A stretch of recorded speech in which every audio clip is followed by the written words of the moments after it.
Let me show you the cornerstone of the museum, one of the most popular places that we have, and something that we've had since it opened in '98. This is the Animator Studio, and let's get a closer look. So in this room, what you do, this is the room where you can create your own like Chicken Run or Wallace and Gromit style movie, and you start with a little wire framed figure, which we call an armature, and you build it up with the clay that's on the table. And we'll show you how to actually make a movie out of those little characters on the stages that are on the outside, using a basic computer program and even burning it onto a DVD at the end. It's a lot of fun. You could spend all day in here, or many days. Let me show you some of the coolest characters ever created. I just wanted to point out some of the coolest characters that have been created by staff and visitors over, the last couple of years, and so we get to showcase a few of those. Obviously, you've got the Queen of Hearts, the Mad Hatter, what looks to be Oscar the Grouch, Spider-Man or Venom Venom. That's right. And Wonder Woman. A nice zombie character too, and a gorilla's in there. I mean, some really creative stuff. Up on the walls are examples too. That's a more accessible place that we put some of the best, examples from the day's, animations.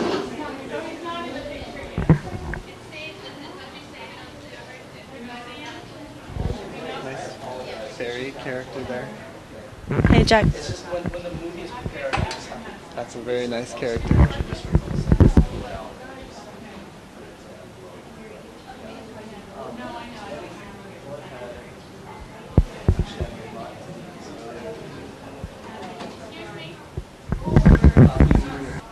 It's a Teenage Mutant Ninja Turtle, which actually, growing up, I was the only girl that I knew that liked Teenage Mutant Ninja Turtles, and I played with all the boys on the block, obviously.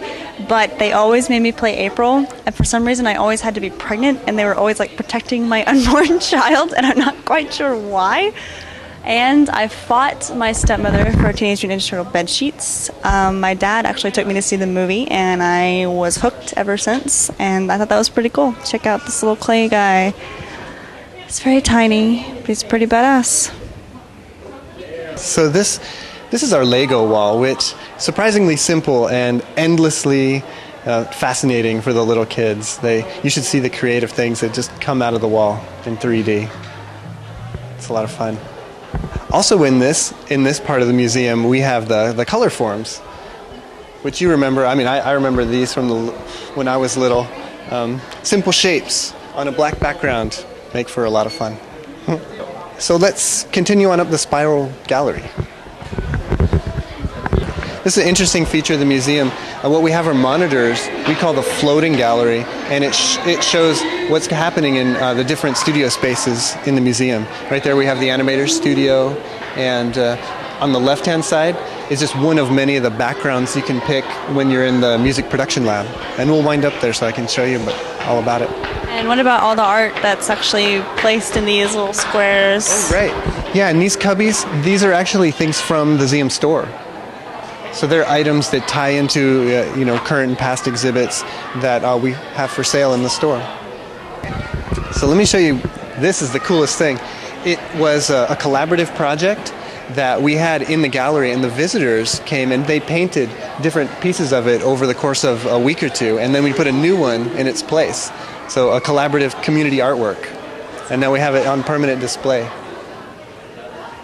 That's some definitely interesting characters up there. Definitely, yeah, some bizarre. It actually kind of reminds me of a Flaming Lips CD with all the craziness that's going on in the spaceship with the food and the different animals, and yeah. Yeah, good call.